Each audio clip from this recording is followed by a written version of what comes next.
Born on October 10, 1914, in Alamau, Czechoslovakia, Ozbieta was the oldest of three children born to Otto and Greta Michelle Karpfin.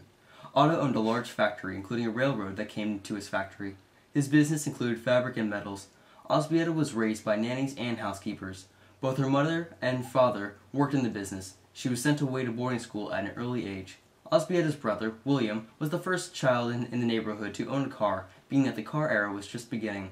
Greta Michelle did much traveling, leaving Otto to mainly run the business. Ozbieta married Fred Gruner in 1936. Fred was from Vienna, Austria, and persuaded his new wife to move to his hometown. Ozbieta took the last name of her husband after marrying Fred and became Liesl Gruner.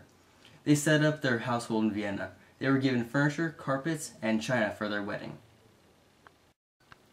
In 1938, Fred and Liesl were jailed in Vienna after the arrival of the Nazis. They only stayed in jail briefly because they had money. Unlike the poor people of Austria, Liesl and Fred were able to buy their way out of jail.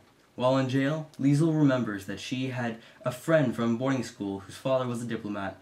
Liesl contacted her former friend from Czechoslovakia and begged her to ask her father to create passports for her entire family. Most likely, this was a financial bribe to get out of jail. Luckily, the diplomat was able to help Liesl and Fred get passports to America. During this time in which the Nazis began to invade much of Europe, every family member split off and went his or her own way in order to escape. In 1939, Fred and Liesl boarded a ship bound for America. They shipped their furniture, rugs, and other belongings just behind them. Liesl had a distant relative already living in America at this point who ended up becoming their sponsor. As their sponsor, he vouched to the federal government that Liesl and Fred would not become penniless in America. Rather than entering America through Ellis Island, as did so many other Jewish refugees attempting to escape from Europe, Liesl and Fred made their way to America via the Panama Canal. The ships first landed in San Francisco, California. Once Liesl disembarked the ship, she Americanized her name to Lisa Gruner. They settled in San Francisco, where they stayed a few years, and then moved to south to Los Angeles. At the same time, Lisa's mom, Greta Michelle, was traveling in Europe. She miraculously was able to stay ahead of the Nazis. She was able to leave France the day before the Nazis invaded Paris. Her passport clearly states the date she left Paris and has the same signature of Aristides de Sousa Mendes, who was a Portuguese authority. Otto, on the other hand, did not leave Czechoslovakia, for he was under the false belief that the Nazis would not imprison him and wanted to protect his business.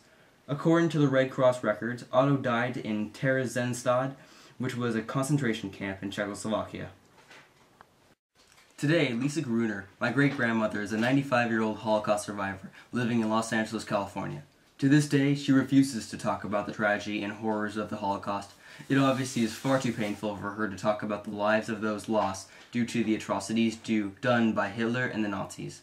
Lisa Gruner's life is forever changed by the horrific events that occurred within her own family brought about by the scary times of the Holocaust. Lisa lost her father when she was still a young woman, and her family as a whole was uprooted from their homes in Czechoslovakia and Austria.